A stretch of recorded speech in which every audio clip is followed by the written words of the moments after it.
para platicar con ustedes Noemí Núñez, que es nuestra psiquiatra en Casalúa. Gracias, Noemí, por acompañarnos de este tema bien importante. Y bueno, Jerry Gerardo Mercado, que también ya lo conocen, nuestro director clínico. Y pues porque los dos son expertos en este tema directamente del suicidio. Unos datos más o menos de la Organización Mundial de la Salud: 800,000 personas al año se quitan la vida y muchísimos más lo intentan. Aquí la primera pregunta o la primera cuestión que me gustaría que discutiéramos en el panel es si creemos o consideramos, y por favor ustedes también denos su opinión, escríbanos y hagan las preguntas que quieran hacernos, sobre si el suicidio es una elección del individuo que hace con todo conocimiento de causa, o es la conclusión de un sufrimiento, de un padecimiento mental de una persona desequilibrada, si es una situación a la que nos empujan nuestras emociones y no todo el mundo lo puede hacer. Hay personas que piensan que es la solución fácil, otras personas que piensan al revés, que se necesita mucho valor para hacerlo. No sé, ¿cuál es su opinión? Y por supuesto, primero vamos a preguntar cuál es la opinión de nuestros expertos. Entonces, ¿qué piensas al respecto? Mira, sí es una decisión personal que toma, es decir, ese individuo que está bajo una situación determinada de estrés o una situación en que sus mecanismos de afrontamiento los rebasan, ¿no? Pero existen determinadas situaciones biológicas, psicológicas y sociales que también ayudan a que esa persona decida esta conducta, porque quizás otras personas con situaciones parecidas o situaciones quizás más intensas, pues no se les ocurriría. Es decir, sí existen determinadas condiciones que predisponen hacia esta conducta suicida. Se ve fundamentalmente en determinados grupos de riesgo, donde como los adolescentes, las personas consumidoras de sustancias, los ancianos, es decir, en edades un poco vulnerables de la vida, los adolescentes, y existe esta razón de esta dificultad en el afrontamiento, pero tiene que tener también determinada predisposición a esta situación. Okay, porque lo que no podemos negar es que independientemente si es un acto libre que comete el individuo o es forzado por esta predisposición o por estas situaciones o complicaciones, no es una situación que afecta únicamente a la persona que lo comete, ¿no? Es un problema del sistema. La gente alrededor queda importantemente afectada por esta decisión, más que cualquier otro tipo de muerte. Tiene una connotación moral o una connotación, un estigma muy especial, ¿no? Jerry, ¿tú qué piensas al respecto de esto? Fíjate, yo creo, estoy de acuerdo con la doctora en que es una cuestión de una decisión personal, pero también creo que no. Creo que también es una cuestión respondiente, es una conducta respondiente al contexto, que tiene una función en ese momento específica, que las personas recurren a este tipo de conductas para resolver en ese momento una situación que están viviendo en su contexto, que el contexto o no cuentan con las habilidades para poder manejarlo, o que el contexto no está validando incluso lo que están viviendo, con todas estas cuestiones de riesgo que también comentaba la doctora, o de predisposición que ya se contaban. Entonces, yo creo en estos dos polos, en donde el suicidio es una conducta libremente, la persona termina haciéndolo por decisión, pero al final de cuentas también es una respuesta a un contexto que no está dando el seguimiento o la respuesta a las necesidades del individuo en ese momento. Sí, porque no es una conducta totalmente libre, porque no es natural. O sea, naturalmente una persona no buscaría quitarse la vida, ¿no? es algo a lo que estamos empujando. Grandes estudios y sobre todo los gobiernos tienen ya situaciones previstas de intervenir ante esta conducta. Es decir, es visto como un problema de salud pública y necesita ser abordado como un problema de salud pública. Tenemos dos grandes cuestiones conocidas que se mezclan con nuestra rama o con lo que nosotros atendemos, que son la depresión como una enfermedad que tiene muy poco que ver con la voluntad. O sea, entonces si estoy deprimida y veo el suicidio como la única solución en mi vida, pues hay que atender esta parte de la depresión. Y otra importante problemática pues es el abuso de sustancias, en este caso el alcoholismo, es la de las sustancias que están más íntimamente ligadas con el toma de decisión del suicidio, aunque cualquier consumo de drogas es un pequeño y lento suicidio, ¿no? Pero, y bueno, una de las causas más comunes de suicidio es el abuso de medicamentos, ¿no? La sobredosis de medicamentos y el ahorcamiento, creo que son las dos más frecuentes, ¿no? ¿Qué podemos hablar de esta situación donde ya hay esta enfermedad mental? Sí, mira, en la depresión, es decir, la depresión como tal, como trastorno mental solo, provoca una serie de, es decir, se produce precisamente por una serie de factores biológicos, una serie de factores psicológicos y una serie de factores sociales, ¿verdad? Que al interactuar, pues hacen aparecer o emerge este estado emocional, este estado afectivo. Y entre estos componentes que pasan mucha disminución de determinadas sustancias que tenemos a nivel cerebral y propician entonces la aparición de esto.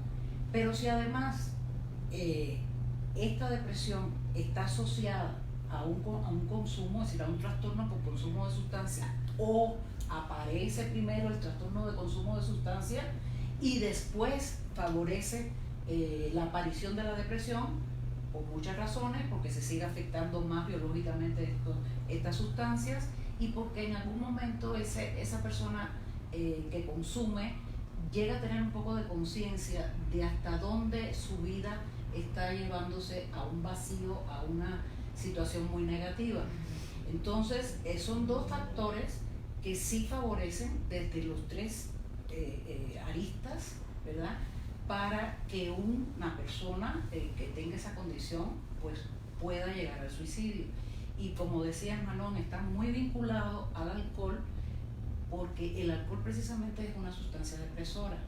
Entonces, bueno, con cualquier sustancia, pero sobre todo las sustancias depresoras, benzodiazepinas, por ejemplo, ribotril, tafil, todo esto que usan un poco indiscriminadamente con el fin de tratar determinados síntomas psíquicos, favorece la depresión. Y entonces, si tenemos o bien una persona consumidora que en un momento de abstinencia o de intoxicación pues aparece todos estos cuadros depresivos porque favorece biológicamente en su medio, pues es evidente que ambos trastornos están muy aunados, ¿no? Muy ligados. ¿Es prevenible el suicidio? Yo creo que sí, yo creo que todas estas campañas que se hacen año tras año para poder prevenir han sido válidas, además de que dan muy buenos resultados. Creo que es una cuestión de educación social mucho para poder intervenir en estas cuestiones del suicidio. Por ejemplo, hay quien dice que es una conducta para llamar la atención, ¿no? Y ahí nos damos cuenta que realmente no, más bien es una conducta para resolver un problema, ¿no? Otro de los mitos que se habla sobre el suicidio que impiden esa prevención es que la persona dice, si se va a matar y no lo dice, y no es verdad. Las personas antes de cometer suicidio lo dijeron y lo anunciaron a las personas más cercanas que tienen a su alrededor. Nada más que esta cultura que tenemos de creer que estas amenazas son más un chantaje o una necesidad de llamar la atención, se les pierde el interés, pero en realidad se anuncia cuando una persona está a punto de hacerlo. Y bueno, creo que esta cuestión de la prevención tiene mucho que ver en un trabajo comunitario como comunidad para poder resolver esta situación, Por ejemplo, ahorita que escuchaba a la doctora, además de que creo que la depresión es todo este desbalance neuroquímico, cuando la persona pierde cualquier reforzador que le dé a su vida satisfacción, entra en esta etapa también depresiva, que se vuelve todo este círculo que en ocasiones quitarse la vida pareciera una solución a esa etapa. Perder el trabajo, la jubilación, la pérdida de una relación amorosa, y el tema que a nosotros nos interesa es el consumo de sustancias, ¿no? Porque en muchas ocasiones la persona que consume sustancias intenta realmente dejar de consumir, y frente a ese fracaso, la salida a intentar quitarse la vida es una solución a esa incapacidad, a esa impotencia frente al consumo de sustancias. Entonces, toda esta cuestión, por supuesto que es prevenible, pero también va a tener un efecto más amplio en la medida en la que podamos hablar del tema. Este es otro punto que evita que se pueda hacer una prevención efectiva, ¿no? Porque muchas veces decían, de hecho eso era algo que se hacía mucho en el pasado, es no hables con el paciente del suicidio porque le vas a sembrar la idea. Ajá, la idea, ¿no? Exactamente. Eso era un tema tabú dentro de los profesionales de la salud, y hoy, desde los abordajes que hacemos con nuestros pacientes, lo primero que preguntamos es si ellos tienen la idea de quitarse la vida, porque ese es un asunto fundamental a tratar antes que cualquier otra cosa, para poder brindar la seguridad de que vamos a contar con nuestro paciente, para poder brindarle herramientas para atenderse. Yo creo que hay una parte bien importante que necesitamos abordar, y es, primero, hablaste, Noemí, de este tipo, de estas características, es decir, hay ciertas personalidades que van a estar más proclives a cometer un acto de suicidio. Y tú, Jerry, nos hablaste de esta situación donde la persona que va a cometer, que se va a suicidar o que tiene, empieza con anunciarlo, con tener ideas, con tener pensamientos, y sobre todo lo anuncia.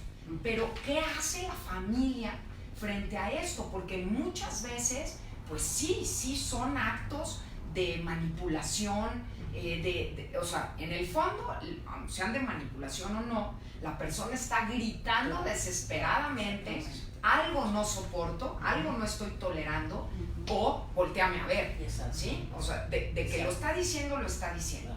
Pero luego la familia cae o en el secuestro de la situación de decir, pues, ¿qué? Me voy a vivir y me voy a volver loco cada vez que dice que se va a suicidar. Por ejemplo, en personas con un trastorno límite de la personalidad, donde hay estos picos tan fuertes de no poder manejar nuestras emociones, o ignoro la situación y luego vivo con una culpa terrible. O sea, ¿qué puede hacer la familia? Porque es difícil también esta situación, ¿no? Yo creo que, bueno, para empezar, el pedir ayuda es una cuestión importantísima, porque la idea de que un ser querido te exprese que se quiere quitar la vida es algo muy fuerte, ¿no? Entonces, en muchas familias, la vergüenza o la culpa hace que ellos intenten solucionar las cosas, y eso impide o ocultarla, ¿no? Y eso impide que las personas reciban ayuda. Tenemos que tener bien claro que el suicidio tiene dos funciones: o quita algo que no está gustando en el contexto, o brinda algo que no se tiene en el contexto. Por ejemplo, si yo intento suicidarme, mi familia entonces me pone atención, ¿no? Y eso lo único que hace es estar reforzando que la persona recurra a esas conductas, ¿no? La otra es, si yo intento suicidarme es porque estoy intentando quitar el malestar emocional que tengo, ¿sí? Y entonces mi familia no sabe cómo hacer e intentan darme todo para quitar ese malestar emocional. Pero si esta conducta queda encerrada en el círculo de la familia y el paciente únicamente, el final no va a ser muy bueno, porque requieren de un experto o un ojo externo que pueda ayudar para resolver y encontrar ante qué está respondiendo esta conducta suicida. Sí, iba a decirles que, bueno, para mí la conducta suicida es una de las mayores urgencias que existe en la práctica médica, porque es precisamente esa autoagresión, es decir, la máxima. Y lamentablemente pues se puede llegar al final con la muerte y es prevenible. Es decir, y como decía ayer, es decir, el suicida anuncia que se va a morir, o bien con determinadas expresiones de no sirvo para nada, para qué nací, me quiero morir, ya yo lo que soy es estorbo, es decir, determinadas cosas, o se despide de la familia, o empieza a regalar objetos personales, es decir, o se aísla. Entonces, esta conducta para mí siempre yo le presto atención, aunque yo pueda pensar que existe alguna manipulación al respecto.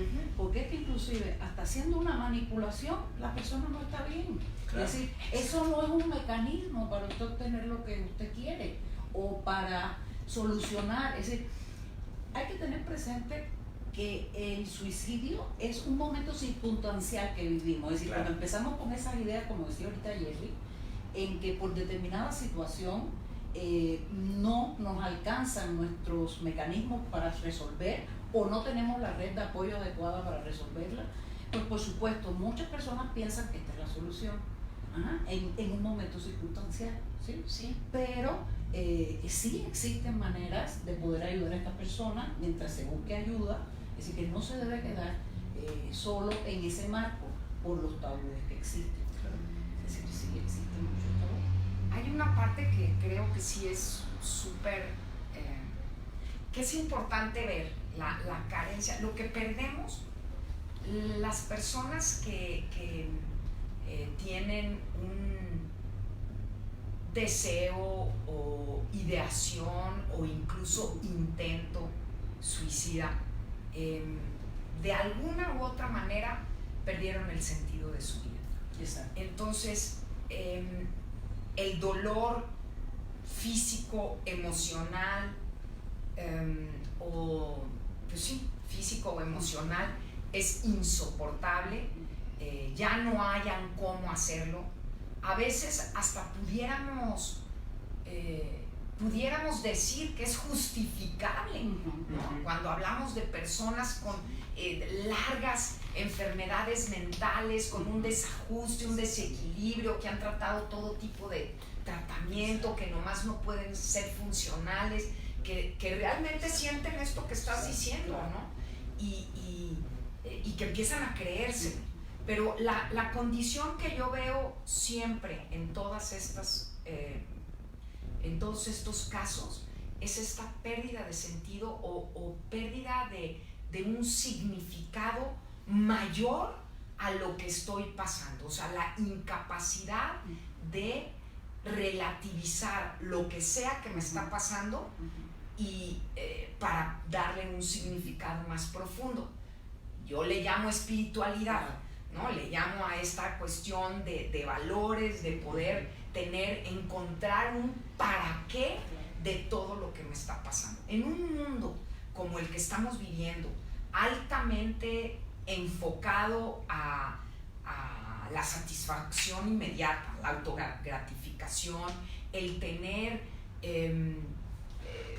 competencia, ¿no? La enorme competitividad en el tener logros que puedan medirse como materiales o físicos o de incluso intelectuales, o sea, donde la competitividad es tan fuerte, perdemos el verdadero sentido de lo que nos hace felices y entonces muchas cosas pueden hacernos infelices. Claro que padecer problemas físicos y emocionales hacen infelices a las personas, pero ¿qué pudiera ser algo independientemente de buscar ayuda con profesionales, que esto es lo primero que estamos planteando ahorita, ¿no? O sea, ¿qué otras cosas pudiéramos decirle a las personas que hemos tenido pensamientos suicidas, deseos suicidas o intentos suicidas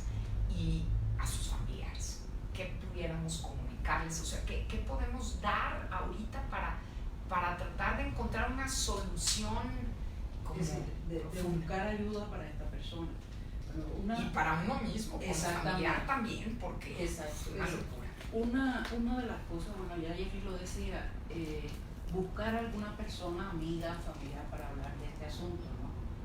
Si cuando la persona tiene estas ideas. A veces puede buscarse ayuda, como decía Manon, en líderes pues, espirituales o líderes religiosos que nos puedan orientar. Existen también las líneas directas de telefónicas para la conducta suicida. Es decir, si la persona está, en primera hay que pues buscar a ese paciente que está hablando de esto y sentarse con él, es decir, ¿qué está pasando? Pero no quedarse ahí, sino buscar todo este tipo de ayuda a través de las líneas, a través del teléfono de emergencia, es decir, ir a su médico, llevarlo a su médico de cabecera, por nada dejarlo pues en ese mundo o metido en su casa por los tabúes de que en mi familia pues hay una persona que está loca porque tiene porque es lo otro. No todo el que intenta o piensa suicidarse es porque está loco, es decir, ese término peyorativo. No necesariamente, es decir, sí está bajo una situación difícil y que sí es un trastorno, ¿ok? Pero no siempre está en una magnitud de funcionalidad de este tipo de locura, ¿sí? Entonces, una de las cosas fundamentales es, pues, escuchar a la persona, tratar de estar ahí y de buscar ayuda profesional, pues, en su médico, en las líneas que existen, en los teléfonos de emergencia, sin asistir a algún lugar. Hay una parte que a mí me gustaría comenzar diciendo, dándole continuidad a lo que dice la doctora Noemí, es que para aquellos que han pensado en quitarse la vida, quiero decirles que gran parte de la población en el mundo hemos pensado en algún momento en quitarnos la vida frente a una situación complicada que estamos atravesando. Por lo tanto, no es algo exclusivo, avergonzante o atemorizante de expresar, ¿no? Si alguna vez has pasado o en la familia se ha comentado alguna situación de este tipo, pues poder hablarlo y buscar a las personas indicadas para poder expresarlo es el primer paso para dar una solución, ¿no? Lo primero que se requiere cuando hacemos intervenciones desde la parte psicológica, lo primero que buscamos es mantener con vida a la persona, más allá de cualquier cosa, ¿no?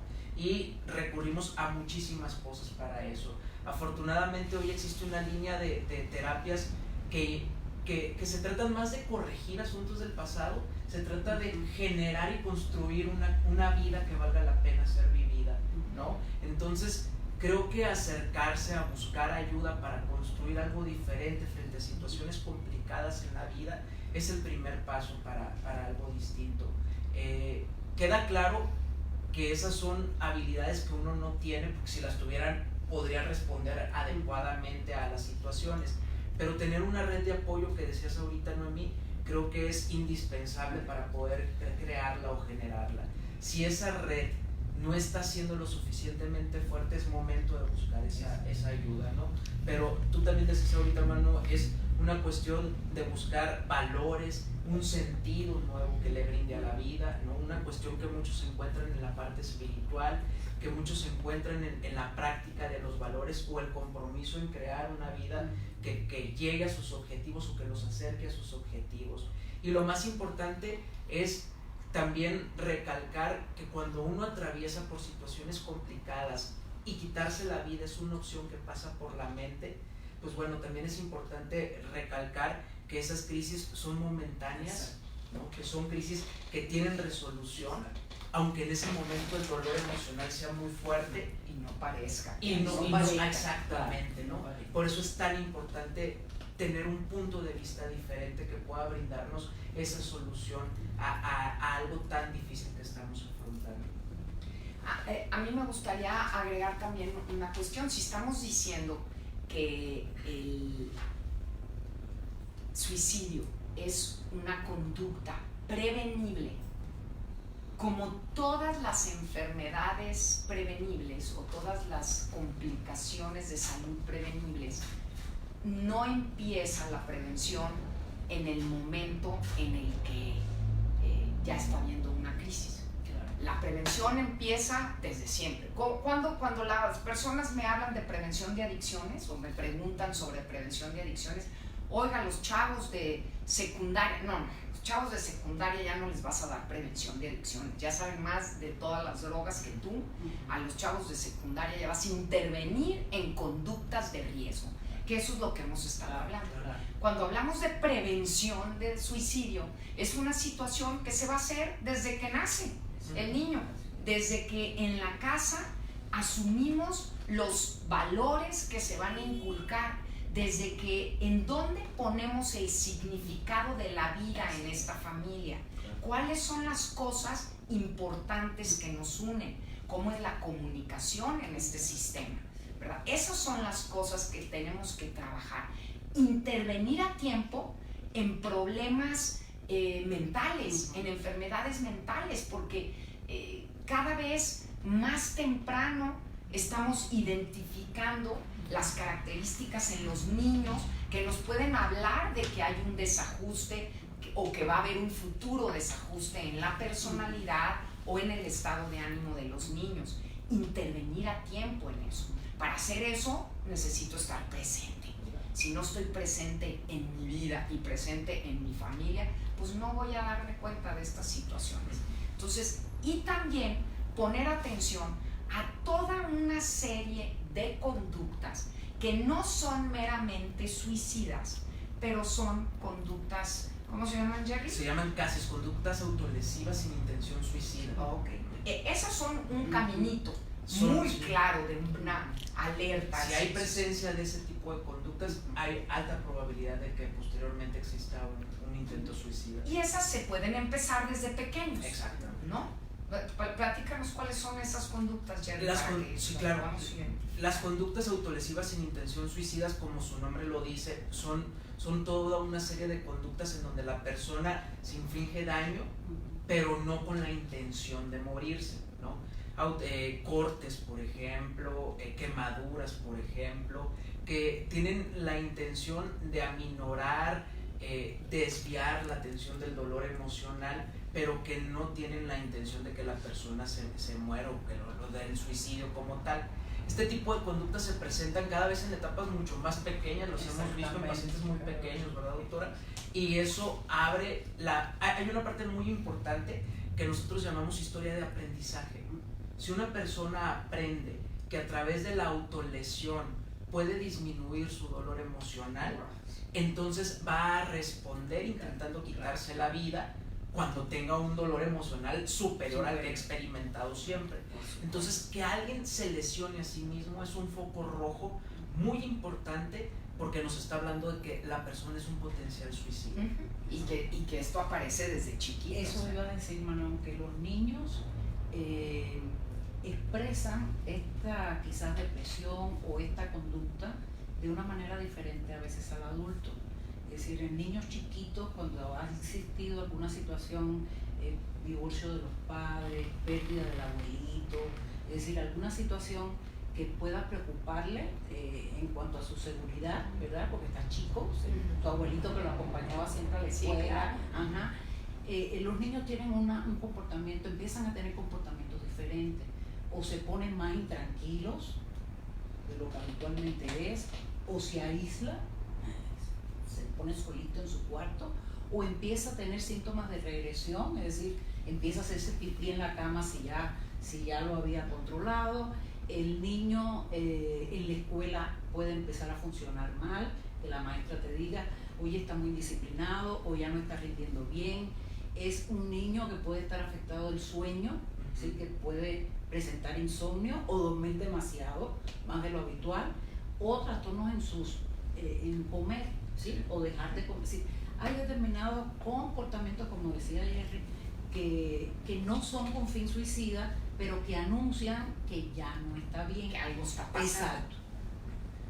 Es que ahorita me tocaste un punto sensible, Noemí, porque me acordé de mi infancia. Creo que tenía 5 años o alguna cuestión así, en donde me encerré en un cuarto y me empecé a estrangular y gritaba el nombre de mi nana, no me ahorques, no me ahorques. Y llegó mi mamá a ver eso, ya ahí se debieron de haber dado cuenta que había algún problemita aquí, ¿verdad? Pero bueno, eran otros tiempos. Por lo pronto quiero saludar a Rafa Franco, que nos está mandando saludar y felicita al programa. Rafa, gracias. Tenemos también a Cintia Velarde, los mejores, besos Cintia. A Pati Araujo, los amo, nosotros también, mi Pati. Ana Andrea, Neski, los quiero. Bueno, esto es lo que tenemos hasta ahorita. Si tienen alguna pregunta, nos manda mucho cariño. Ingrid también nos manda saludos. Saludos a todos, gracias por seguirnos. Háganos sus preguntas, comentarios. Creo que me gustaría concluir un poquito el programa sobre estas partes que hablan de estar presentes en nuestra vida, de estar ampliando nuestra conciencia. No me queda la menor duda que si vemos casos como gente que tuvo accidentes terribles, que queda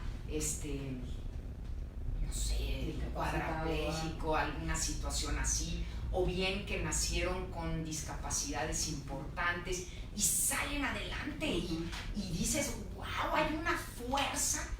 Esa fuerza es la vida, ¿no? Es esa cuestión tan grande que en nuestra actividad diaria tendemos a olvidar. Tendemos a olvidar que tenemos una pulsación por la vida que es, para como lo quieras ver, una oportunidad.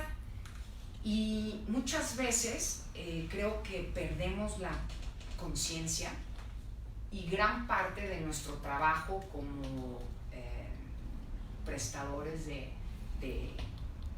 servicios para la salud es ayudarle al individuo a recordar que esto es algo que necesita voltearse a ver, estar consciente y ver más profundamente de lo que alcanzamos a ver, ¿no? O sea, a través del desarrollo de la plena conciencia, a través de valores como una ética global, como las cosas que merecen la pena luchar por ellas. A veces, pues una decepción amorosa, un accidente, una pérdida económica fuerte, el bullying, que dices, pues, híjole, los niños viven estos acosos fuertísimos, un trauma, todas esas cosas menosprecian lo preciado que es nuestra vida, nos hacen pensar que no es.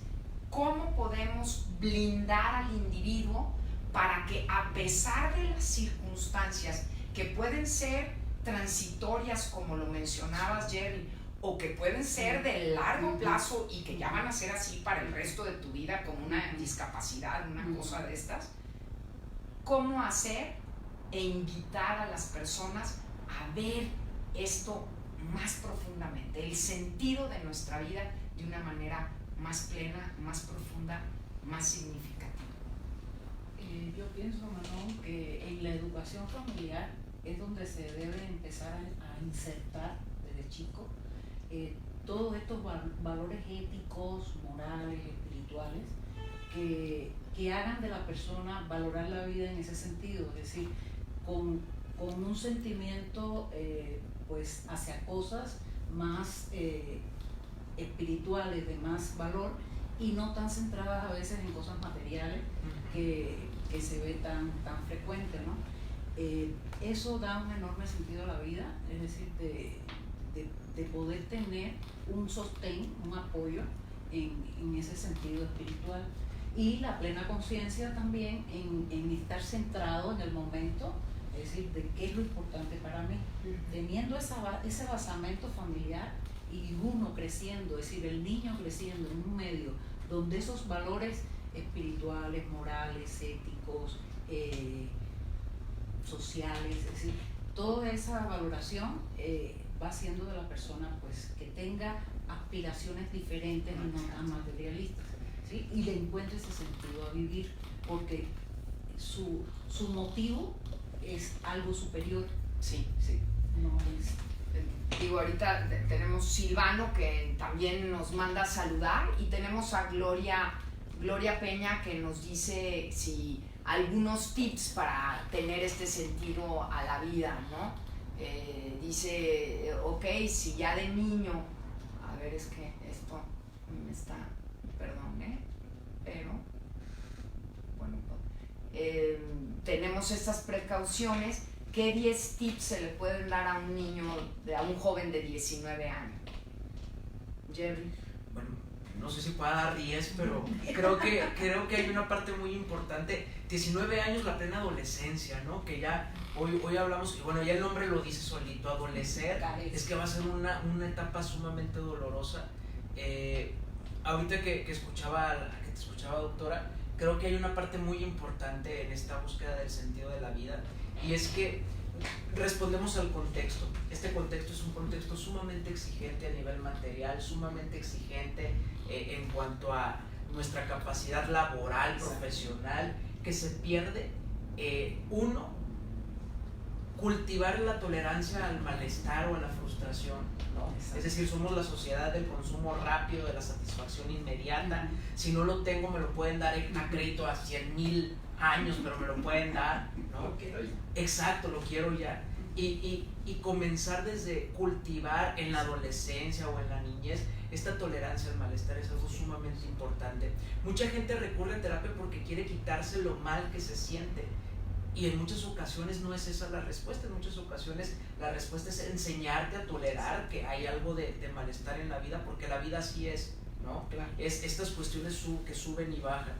Por otra parte, creo también que esta cuestión de hacer de los valores y de ver en el futuro esperanza hace que disminuyan de una forma significativa estas conductas suicidas o la intencionalidad suicida, porque al depositar en el futuro planes, la persona se ve motivada para continuar con vida. Y también creo que otra de las cuestiones importantes, sobre todo con los adolescentes, es la cuestión de la comunicación al nivel de la adolescencia, ¿no? En esta cultura de la rapidez, de los servicios rápidos, de no hay tiempo porque estamos trabajando siempre, etcétera, pues los pequeños espacios de comunicación son sumamente valiosos para poder escuchar, enseñarnos a escuchar emocionalmente a nuestros adolescentes, ¿sí? Que la cultura del castigo, el castigo es muy poco efectivo, está comprobadísimo, ¿no? Pero la escucha compasiva hace que las personas puedan desahogarse y tengan este nivel de acercamiento, y sobre todo también comprender que el discurrir de la vida es así, ¿no? Es completamente con altas y con bajas, y con situaciones que van a ser más dolorosas que otras. También no confundamos la escucha compasiva con la falta de límites, porque creo que una de las cosas importantes que los adolescentes, aquí nos decía Gloria que ok, ya de niño no lo tuvieron, pero ¿qué le podemos dar a un adolescente? Entonces una de las cosas bien importantes que los adolescentes deben están probando y están sintiendo, y que le va a dar significado a la vida y que le va a dar principios y valores, es exactamente los límites. Ese cuadro en el cual yo no caigo en una ansiedad fuertísima de pensar que todo está bajo mi mando, bajo mi control. Saber que hay un adulto a cargo, aunque yo sea un adolescente terremoto que me creo que soy capaz de todo y que tengo todo porque así me hicieron creer también, ya, súper, ¿no? O sea, al revés. De cualquier manera, el saber que hay un adulto a cargo de esto y que la vida tiene consecuencias y límites, y hay unos marcos donde yo puedo descansar, unas paredes con las que me puedo golpear y saber que dentro de esto no pasa nada porque estás presente. Pero no confundir el que estoy presente para escucharte, para comprenderte, con que esto significa que te dejo hacer lo que tú quieras y que no hay límites. Otra cosa, Manuel, es también la inconsistencia a veces de los límites. Es decir, tanto para los niños como para los adolescentes, Luis, Es decir, es desconcertante y eso lleva a determinados comportamientos después, y es muy frecuente verlo, porque en esta vida tan agitada que llevamos, pues a veces las mamás, pues el celular no se toca, es mío, no se toca, pero estoy hablando con mi amiga y le doy el celular para que se entretenga con los. Es decir, estos límites que deben ser pues rígidos, es decir, establecidos y no violarlos. No, y ahí nos vamos a meter a otro tema, al del celular, ¿verdad? Pura descarga de dopamina y al ratito te preguntas por qué el niño es adicto y porque la mamá se lo daba para poder hablar. Entonces sí, ese es otro tema que hablaremos pronto después de las metanfetaminas. Tenemos a Livier Mejía que nos habla de saludos. A ver, déjame ver. Ay, es que, ¿cómo le hacemos para que esto se vaya para arriba?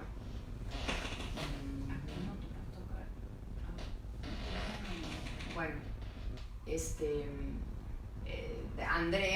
Ana otra vez, si hay que poner límites desde la niñez es lo primordial. Chuy Sánchez, ¿es posible estancarse en la adolescencia mental? Si es que existe, si quieres contestar.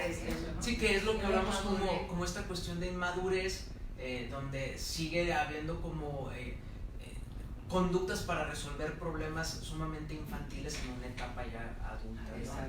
Aquí está ya Nacho Villaseñor, gracias Nacho, nos dice: me ha gustado mucho la parte de la espiritualidad y los valores como sentido de vida. Saludos. Livier también, que nos dice que saludos, que les da gusto verlos por aquí. Y Chuy Sánchez es acerca de esto. Pepe Suárez, hola Pepe, bravo, qué buen tema. Teresita Ortega, gracias por compartir esta información para una de las etapas más difíciles. Gloria, que nos da las gracias por la respuesta. Ingrid, información súper clara, felicidades.